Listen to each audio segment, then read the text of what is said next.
Cześć kochani, znowu spotkanie nasze. Jak widzicie, odporność, porozmawiamy sobie, co to takiego jest w ogóle odporność organizmu, system odpornościowy, system immunologiczny. Spotykamy się znowu na Barwach Zdrowia, na naszym kanale poświęconym szeroko pojętej profilaktyce zdrowotnej, a w zasadzie promocji zdrowia, o tak to trzeba byłoby nazwać. Wiecie doskonale, że tym się zajmuję od wielu lat i łączę różne aspekty, a więc i suplementację, i magnetostymulację, czyli oddziaływanie polami magnetycznymi, picie czystej wody, a nie jakichś soczków, kaw, herbat i tak dalej, bo to też zawiera wodę. Do tego dołączmy optymizm, do tego wieczny optymizm, do tego trochę ruchu, do tego można jeszcze dołączyć jakieś inne historie i można w ten sposób zacząć dbać o zdrowie. Oczywiście od samej rozmowy to się niewiele zmieni, dlatego że pewne rzeczy trzeba po prostu zwyczajnie wdrożyć i zastanowić się, bo wiele rzeczy kosztuje. Nie tylko pieniędzy, ale kosztuje czas, znaczy monetami, którymi płacimy, to jest nasz czas, to jest nasza cierpliwość, wytrwałość, to jest nasza wiara w to, że akurat jakieś terapie dadzą rezultat. To jest wiedza, którą trzeba nabyć ewentualnie, tak jak wy teraz akurat nabywacie i coraz więcej wiecie, ale z drugiej strony wiem doskonale, że pośród was jest masa ludzi, którzy mają naprawdę kapitalną wiedzę.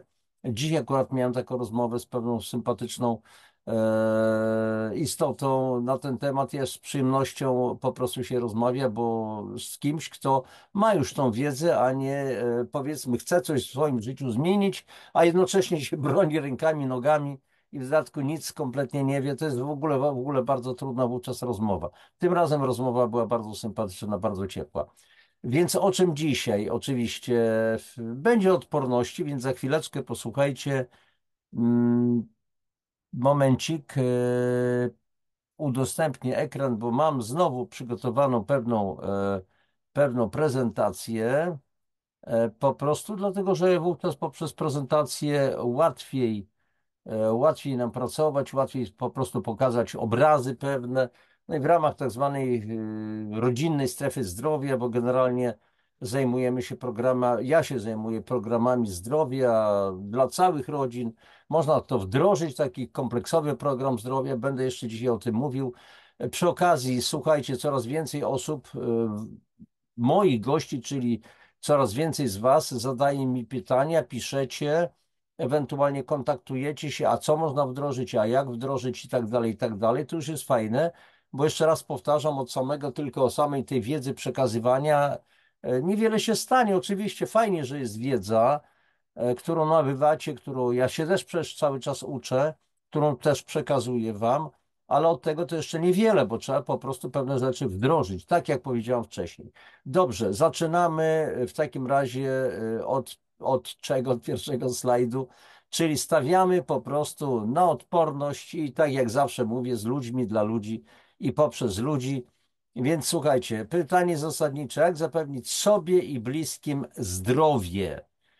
Pytanie pozornie proste, a jednocześnie bardzo skomplikowane w praktyce.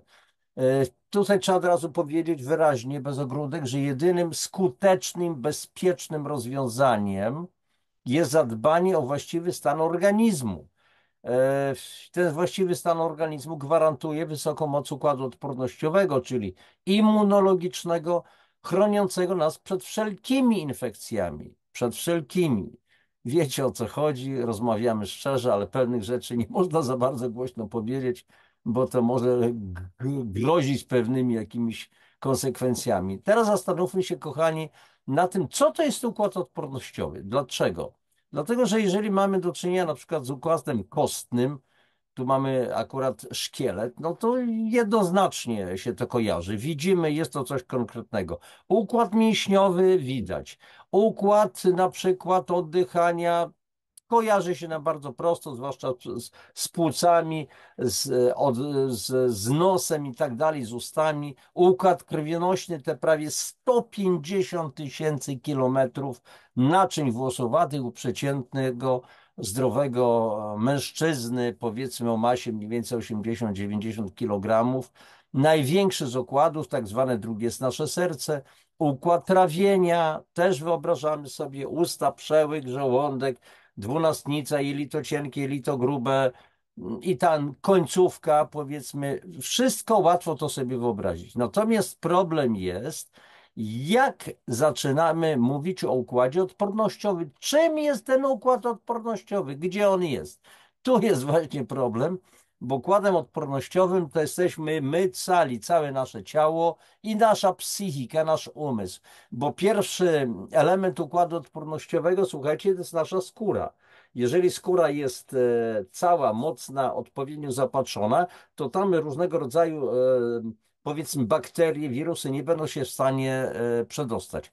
Następny element to jest skóra zewnętrzna. Następny element to jest skóra wewnętrzna, czyli wszystkie błony śluzowe. One też mają być w odpowiednim stanie, odpowiednio nawilżane, pokryte odpowiednią wydzieliną, która potrafi wyłapywać jak lep na muchy dosłownie, czy lub lep na myszy, te wszystkie zarazki i jednocześnie zabijać po prostu bakterie. To jest nasz, słuchajcie, to jest nasza wątroba, to jest nasz przede wszystkim układ pokarmowy, czyli jelito, 80% mocy układu odpornościowego, to jest grasica, to jest wątroba, to są płuca. Wszystko jest naszym układem odpornościowym, nawet śluz w nosie, nawet włoski, które mamy w nosie, są naszym układem, wchodzą w skład naszego układu odpornościowego, tak prawdę mówiąc. I teraz można zadać sobie pytanie, a jaki ma być ten układ odpornościowy? I teraz ja mam swoje pewne metafory, to wyobraźcie sobie, że na przykład ten układ odpornościowy, który ma swoich wojowników, no to są nasi wojownicy. O takie kiedyś to nazywało, no, powiedzmy wojsko z poboru, jakieś tacy troszeczkę, no jeszcze niedoszkoleni, młodzi chłopcy, niedoświadczeni, słabi, którzy nawet 10 pompek nie dadzą rady zrobić, jednego pociągnięcia na drążku nie dadzą zrobić, prochu jeszcze nie wąchali i tak dalej. Czy takie wojsko nas obroni?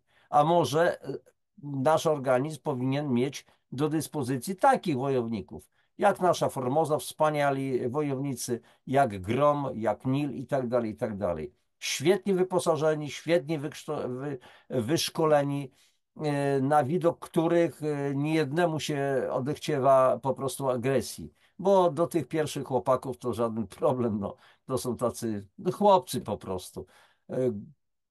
Jeden przeciętny bandzior się postawi i potrafi rozgonić na tych 5 czy 10. Tu takim ludziom, tym chłopakom nikt już nie podskoczy. I pytanie jest też, przed czym nas ma chronić nasz system odpornościowy, czyli immunologiczny. Przede wszystkim przed infekcjami, zakażeniami, przed stresem, zanieczyszczonym powietrzem, czyli smogiem, brudną wodą, przemysłową żywnością, promieniowaniem kosmicznym, smogiem elektromagnetycznym, lekami, środkami chemii gospodarczej i tym podobnymi destrukcyjnymi wpływami. Ja tutaj wymieniłem również leki. A dlaczego? Bo leki to jest chemia i lek na jedno pomaga, na drugie może po prostu szkodzić. Przykładem są antybiotyki, które w określonych sytuacjach no, musimy wręcz wziąć, ale jak antybiotyk wyniszcza naszą florę jelitową, czyli jak degraduje nasze jelito, zwłaszcza jeżeli się te antybiotyki bierze często przez kilka miesięcy, znam takie po prostu przypadki. Więc układ odpornościowy ma nas przed tym wszystkim bronić. A druga sprawa, powinien nas chronić tak, żebyśmy nie musieli brać leków. Dzisiaj sprawa jest na tyle już skomplikowana, że naturalny system obrony, czyli układ odpornościowy, immunologiczny, nie wytrzymuje już ogromnych, wzrastających ciągle obciążeń. Nie żyjemy 100 lat temu, czy 200 czy 500 lat temu. Żyjemy tu i teraz, kiedy zasypywani jesteśmy ogromną ilością informacji bardzo negatywnych, które wpływają na nasze myślenie, na naszą psychikę. Jedzenie to nie jest żywność bardzo często, to jest coś tylko, co smacznie, ładnie, dobrze smakuje, ładnie wygląda. Znacie te wszystkie historie, także nie będę tego rozwijał. I tutaj zacytuję jednocześnie doktora Andrew Whale'a. Swego czasu przeczytałem taki artykuł z Nexusa z 2016 roku, czyli już kilkanaście lat temu, ten artykuł nic nie stracił na aktualności, stał się jeszcze bardziej aktualny. Twój układ immunologiczny stanowi powierzchnię oddzielającą ciebie od środowiska. Jeśli jest zdrowy i właściwie spełnia swoje zadanie, styczność z zarazkami nie wywołuje zakażeń, z alergenami, reakcji alergicznymi, z czynnikami rakotwórczymi raka. Zdrowy układ immunologiczny to jest podstawa dobrego zdrowia.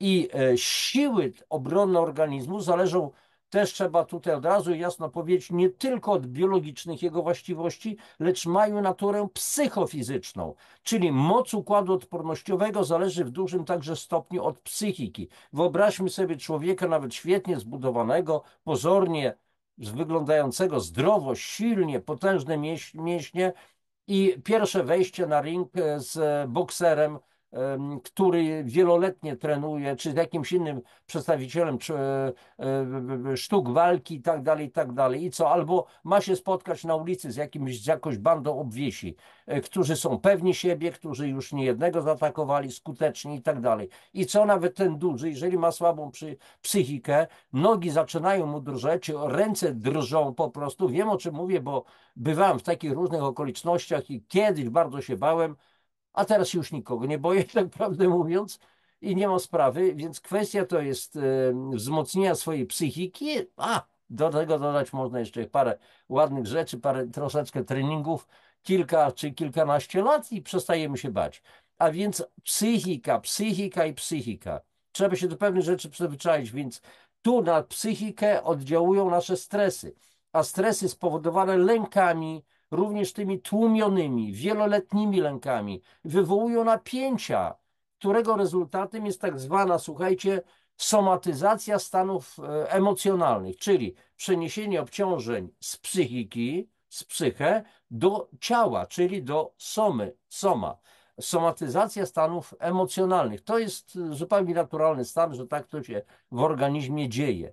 I rezultatem tych przedłużających się, słuchajcie, napięć psychicznych jest rujnowanie wnętrza organizmu, począwszy od DNA i chromosomów komórek. I teraz, jak widzicie na ilustracji, mamy przede wszystkim problemy psychiczne, czyli problemy z pamięcią, koncentracją, rozdrażnienie, niestabilność emocjonalną, upośledzenie funkcji poznawczych, zaburzenia nerwicowe, ale są również skutkiem stresów, są skutki fizyczne, a więc dolegliwości bólowe, szczególnie głowa, plecy, tutaj zwłaszcza barki, napięcia silne na barkach, to skutkuje często później takimi problemami neurologicznymi, spięcia bardzo silne i tak dalej, i tak dalej. Dalej, chroniczne wyczerpanie, zmęczenie, otyłość, często cukrzyca, zaburzenia cyklu miesiączkowania, niepłodność i w końcu bezpłodność również i tak dalej, i tak dalej. Więc to są tego typu, rozumiecie, skutki przedłużających się po prostu permanentnych stresów. Więc długotrwały lub silny stres bardzo silnie osłabia działanie układu odpornościowego, naraża nas na wszelkiego rodzaju infekcje i po prostu i jest to wszystko spowodowane oczywiście działaniem czynników tych wszystkich zewnętrznych. Przewlekły stres jest jedną z najpoważniejszych przyczyn tak zwanego zakwaszenia tkanek. O zakwaszeniu już doskonale wiecie, że nie chodzi o zakwaszenie krwi, tylko zakwaszenie tak zwanego interstycjum, czyli przestrzeni międzykomórkowych, i to powoduje powstanie przewlekłej, utajonej, bezobjawowej, czyli inaczej latentnej, kwasicy metabolicznej niskiego stopnia. Permanentny stres, zakwaszając organizm, przyczynia się także do powstania tak zwanej hypoadrenii, czyli wyczerpania nadnerczy. Specjalną audycję dla tych, którzy jeszcze nie wiedzą, nakręciłem swego czasu, jest również na naszym kanale.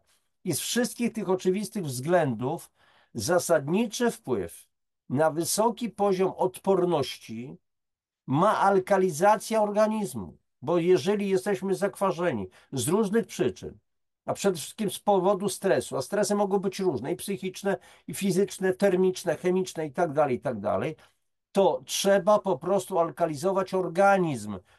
To znaczy utrzymać odpowiedni poziom kwasów i zasad z uwzględnieniem czynnika alkalicznego, Dlaczego? Dlatego, że wszelkie patogeny, czy to są bakterie gnilne, czy grzyby, czy helminty, czyli pasożyty, doskonale rozwijają się w środowisku zakwaszonym i dotyczy to także wirusów typu SARS, SARS, czyli oddechowy, w tym koronawirusa wywołującego COVID-19. I słuchajcie, kiedyś no był taki czas, że zaczytywałem się akurat publikacjami doktora Marka Sirkasa, jest to amerykański lekarz, naturopata, naukowiec też, który twierdzi, że szczepy koronawirusów są zwykle dość stabilne i bardzo silnie zakaźne w środowisku kwaśnym tkanek, to znaczy przy pH 6 lub niżej.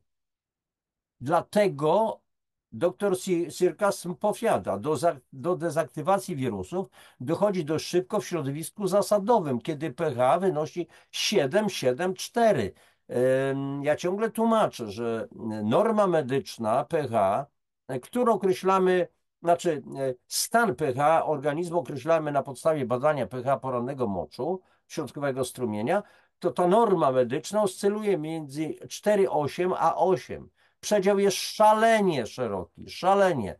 Ten przedział jest, ta norma jest skonstruowana na bazie statystycznej, a nie fizjologicznej. Przypomnę tylko, że pH 5 jest 10 razy silniejszym kwasem od pH 6, pH 6 10 razy silniejszym kwasem od pH 7, czyli pH 5 jest 100 razy silniejszym kwasem od pH 7, więc macie skalę porównawczą i rozumiecie, co to znaczy skala logarytmiczna i co to znaczy stan zakwaszenia, kiedy ktoś ma 5, a nie ma 7. I jeżeli podzielicie 4,8 do 8, to skalę pH, to dlaczego nie mamy, że tak powiem, lokować się po środku tej skali, czyli mniej więcej na poziomie 7,7,4? Dlaczego prawidłowe ma być 5,2, 5,8, a nie 7,4? Dlaczego? Przecież nie wychodzimy poza granicę tej medycznej normy. I teraz to takie było troszeczkę odbiegnięcie. Więc jeżeli do dezaktywacji wirusów dochodzi szybko w środowisku alkalicznym, lekko alkalicznym 7,7,4, to należy systematycznie dbać zarówno o alkalizację tkanek, jak i komórek i tkanek. No akurat do alkalizacji komórek świetnie się nadają tak zwane cytryniany wielu pierwiastków. To są substancje dość drogie, ale są ale skutecznie działające. Natomiast zewnętrzne komórek można odkwaszać tak zwanymi wodorowęglanami. Więc to jest to jest podstawowy czynnik, który decyduje o wysokiej mocy układu odpornościowego. I teraz zwróćcie uwagę, że kilka lat temu, kiedy mieliśmy wizytę celebryty w Polsce i na całym świecie, dr Włodzimierz Bodnar, przemyski lekarz, który później miał duże problemy, twierdził i aplikował swoim pacjentom amantadynę. Cytat z doktora Bodnara. Potrzeba co najmniej 24 godzin, aby lek, czyli amantadyna, przeszedł w ilości wystarczającej do komórki i uwaga, i zmienił w niej środowisko pH z kwaśnego na zasadowe w liposomach, co uniemożliwia wirusowi przekazanie RNA materiału genetycznego do dalszej jego replikacji. Wirus przestaje się replikować, namnażać, a po 48 godzinach efekt hamowania jest tak wyraźny, że znikają objawy chorobowe przez brak oddziaływania wirusa na organizm. Tak było, tak jest, my to wiemy, wielu z Was wie. Natomiast jak się to wszystko potoczyło i jacy patocelebryci występowali w telewizji i w publikatorach, to też my to wiemy i pamiętamy. I tutaj wracam do zasadniczego tematu. Odporność nasza moc, wysoka moc układu odpornościowego bierze się z jelit. Przypomnę, jelito zapewnia nam około 80% naszej odporności. Między innymi w jelitach są tak zwane kępki Peyera, które wytwarzają liczne limfocyty i tak dalej, i tak dalej. Więc układ pokarmowy odpowiada nie tylko za pobieranie, trawienie i wchłanianie pokarmów, lecz, tak jak powiedziałem, znajduje się w jelicie, zwłaszcza w grupy, różne drobnoustroje, które tworzą tak zwaną mikroflorę jelitową. O, tutaj akurat na ilustracji są pokazane również kosmki jelitowe. Kosmki jelitowe to są takie drobniutkie paluszki. Na 1 mm² jelita mieści się ich około 30-40 sztuk i to jest powierzchnia wchłaniania. Gdyby rozprasować te kosmiki, to jest około 3, tworzyłyby powierzchnię około 360 m². Powtórzę, 360. 3, 6, 0,00. 360 m², jak potężne boisko chyba do piłki nożnej można porównać. I przez te kosmki jelitowe odbywa się po prostu wchłanianie składników pokarmowych, ale te kostki jelitowe funkcjonują wówczas, kiedy są czyste, kiedy są zdrowe, kiedy są proste, nie są połamane, pokrzywione, zamulone i tak dalej, i tak dalej. I to właśnie mikroflora jelitowa, która znajduje się w jelicie i która oczyszcza te kosmki jelitowe jak krasnoludki tam czymś, jakimiś tam skrobaczkami, to właśnie mikroflora jelitowa w dużej mierze odpowiada za naszą odporność. I jeśli mikroflora, czyli mikrobiota jelitowa, odznacza się dobrą kondycją, to w równie dobrym stanie jest najprawdopodobniej układ immunologiczny, odpornościowy, którego głównym zadaniem jest walka z różnego rodzaju infekcjami i niedopuszczenie do infekcji. I oprócz tej mikrobioty jelitowej, funkcję odpornościową pełnią także błona śluzowa jelit oraz komórki odpornościowe znajdujące się oczywiście w jelicie.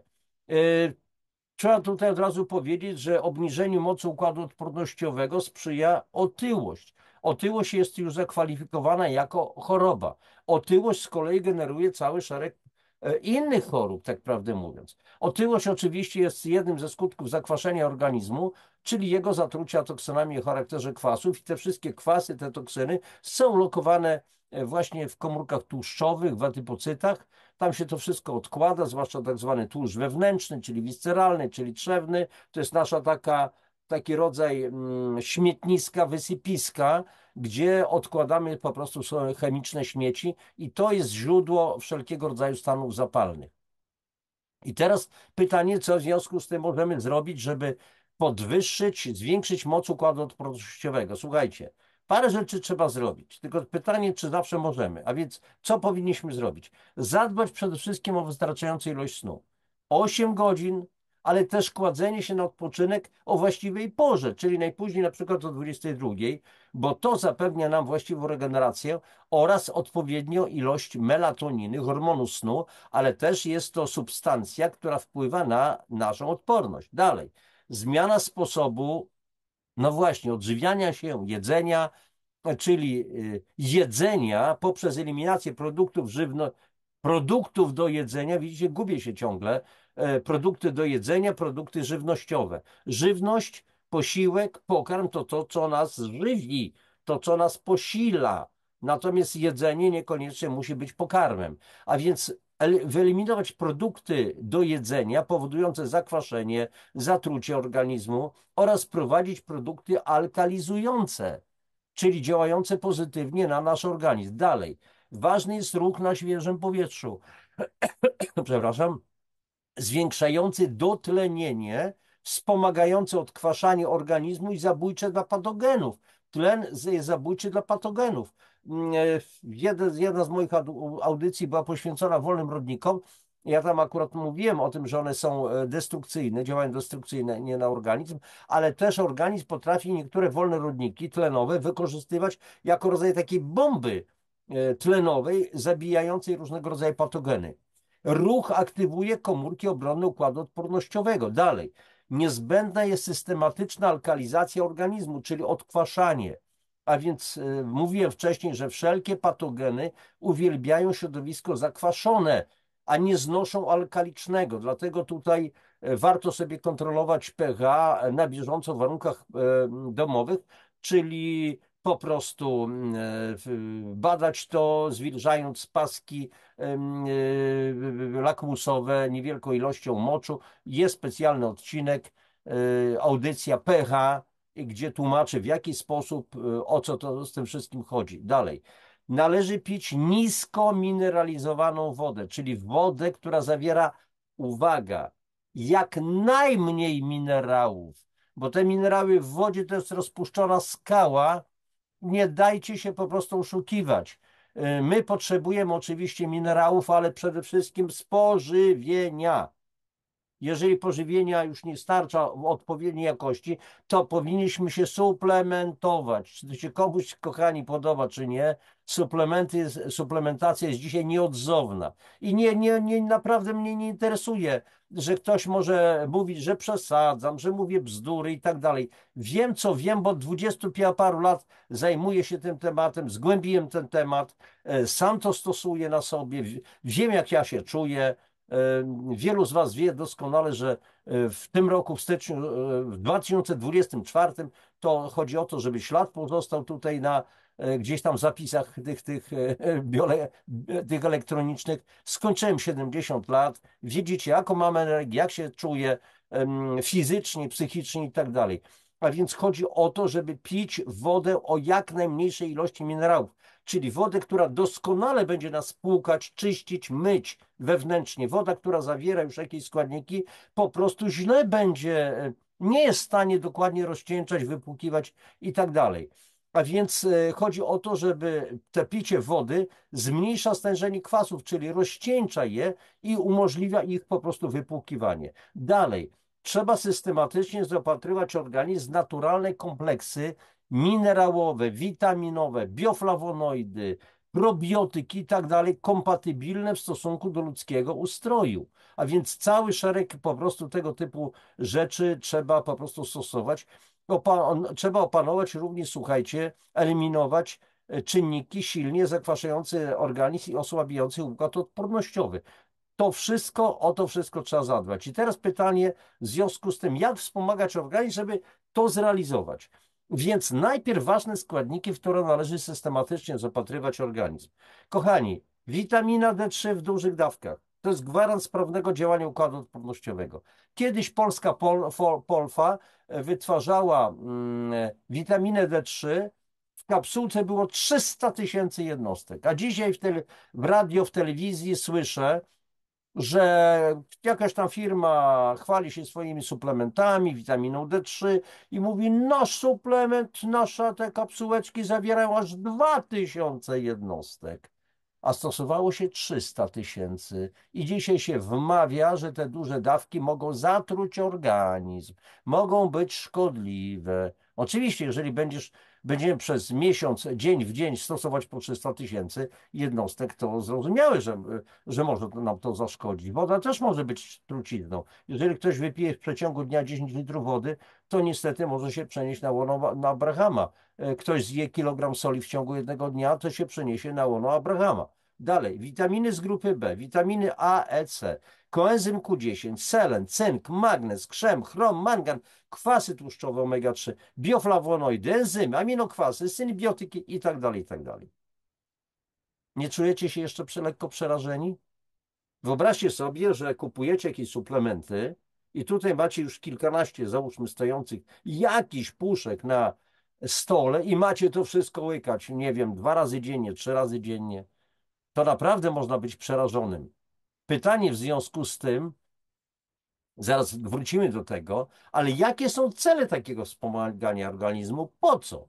Po to, żeby, słuchajcie, doprowadzić do równowagi metabolicznej cały organizm, żeby pozbyć się nadmiaru pleśni, grzybów, pasożytów, żeby otruć organizm, czyli zrobić detoks, żeby udrożnić układ krwionośny, żeby odbudować mięśnie, żeby odbudować florę jelitową i przywrócić prawidłową pracę jelita, czyli wzmocnić już na tym odcinku układ odpornościowy, żeby wyregulować pracę trzustki. Bo regulacja pracy trzustki to jest prawidłowe trawienie.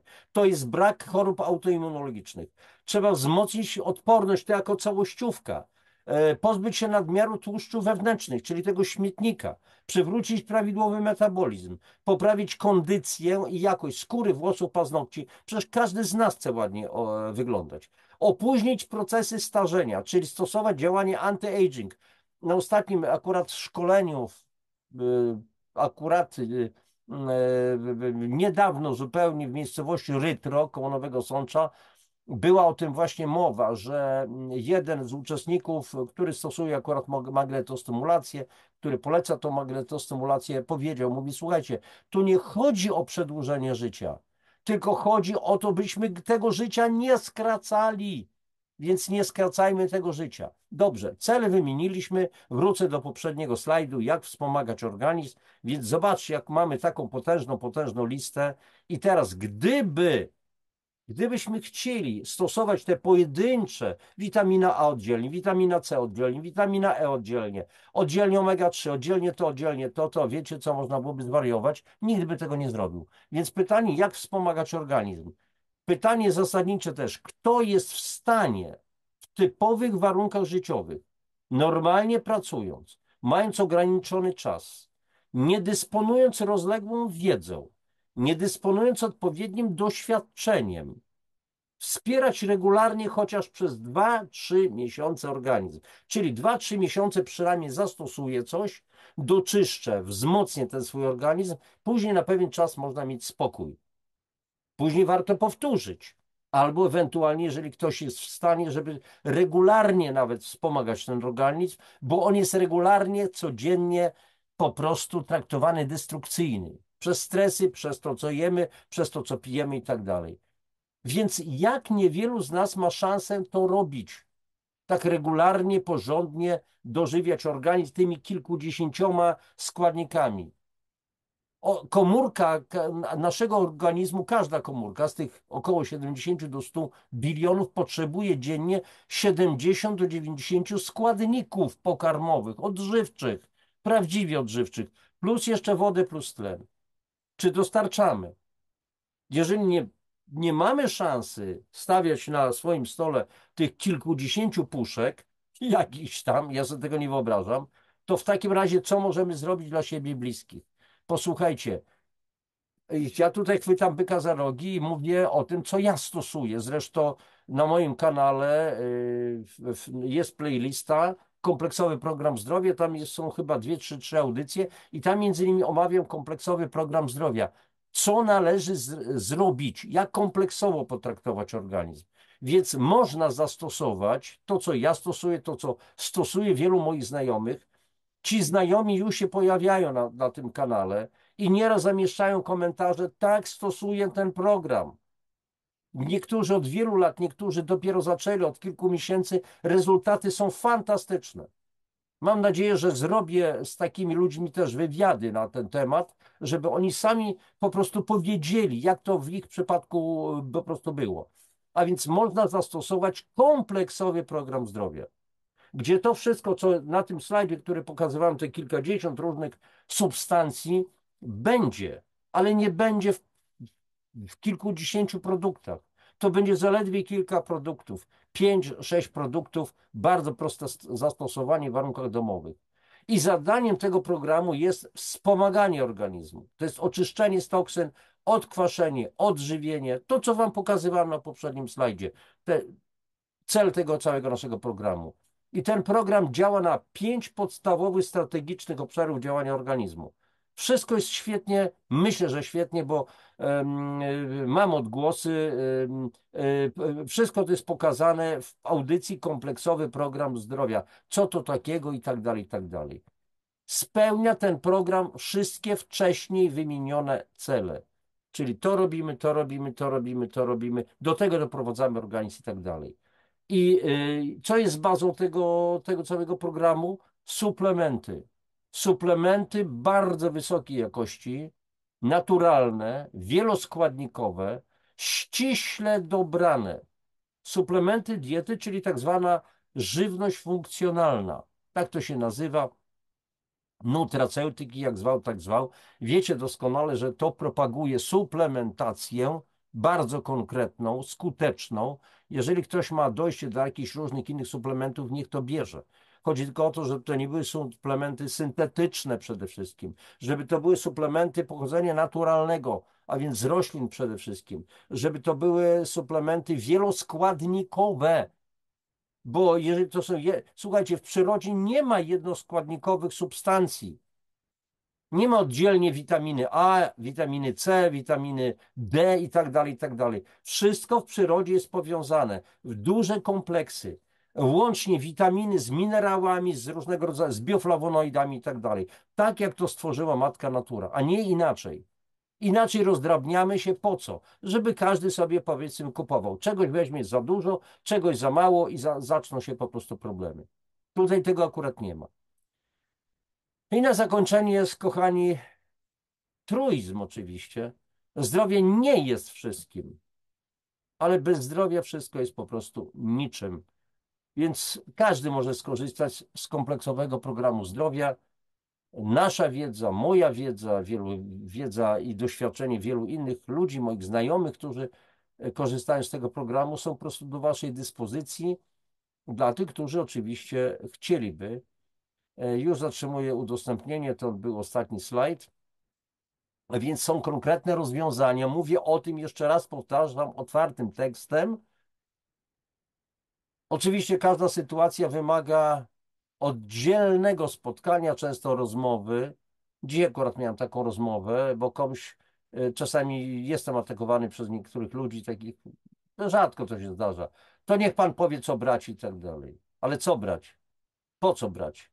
Przecież ja, człowieku, o tobie nie wiem, jakie ty masz problemy w ogóle. Czy to jest nowotwór, gdzie trzeba oddzielne, inne zupełnie wspomaganie zastosować? No już nie tanie, bo wszystko trzeba niestety kupić. I taki program na dzisiaj akurat to jest kwota gdzieś około 3000 zł miesięcznie i trzeba brać to, słuchajcie, przez co najmniej 6-8 miesięcy. Taka jest prawda. Wspomagać tak organizm, jeżeli chce się uzyskać dobre efekty. Wspomagać i zastosować jeszcze inne warunki. Natomiast jeżeli to jest tylko wspomaganie, takie po prostu, bo się źle czuję, bo jestem ciągle znużony, bo jakieś tam proste problemy, no to kosztuje, powiedzmy, kilkaset złotych. Za wszystko trzeba zapłacić. Tak jak powiedziałem, pieniędzmi trzeba płacić, owszem, ale trzeba czas, cierpliwość, wiedzę, trzeba przerobić coś we własnej głowie. Mówię tutaj otwarcie, bez żadnego ale. Więc, kochani, jeżeli ktoś będzie chciał jeszcze bardziej dodatkowych informacji, to po prostu piszcie, zawsze na dole zamieszczam kontakt Ksiaski Janusz Dabrowski @gmail.com, czyli książki Janusz Dąbrowski @gmail.com. Kogoś będzie to interesowało, proszę, niech da sygnał, napisze coś na tym mailu, a później się musimy zdzwonić, musimy po prostu porozmawiać. To nic nie kosztuje. E, Wiecie doskonale, audycje też was nie kosztują. Przepraszam, że mówię o czymś takim. Mnie kosztują dużo, bo to wymaga naprawdę solidnej pracy, przygotowanie tego wszystkiego. Ale ja też mam satysfakcję, że ta informacja pójdzie, że będzie się zmieniał świat, wasza świadomość, że pójdziecie, przekażecie to dalej różnym ludziom. A wielu ludzi ma problemy właśnie zdrowotne, nie wiedzą jak wyjść, łykają tylko po prostu tak zwane piguły. Pytanie, czy to załatwi sprawę, czy to działa na przyczyny, czy wyłącznie na objawy, na ile to jest skuteczne albo mało skuteczne. E, No i samo życie, co tam dużo będę mówił więcej. Wiecie doskonale o co chodzi, jaką mamy rzeczywistość. No i to wszystko. I cóż, do następnego spotkania. Proszę rzecz jasna o lajki, o subskrypcje, tych, którzy jeszcze nie zasubskrybowali kanału, o komentarze, czy to, co mówię, to według Was ma sens. Jeżeli ktoś uzna, że to nie ma sensu albo nie podoba mu się, też niech napisze. A jakże? Jestem otwarty na krytykę, a przy okazji to będzie też wsparcie mojego kanału, bo się pojawi komentarz. Złośliwy trochę jestem. Kochani, wszystkiego najlepszego. Dziękuję Wam, że znowu żeście byli ze mną i cóż, do następnego spotkania. Popadki, najlepszości. Pa.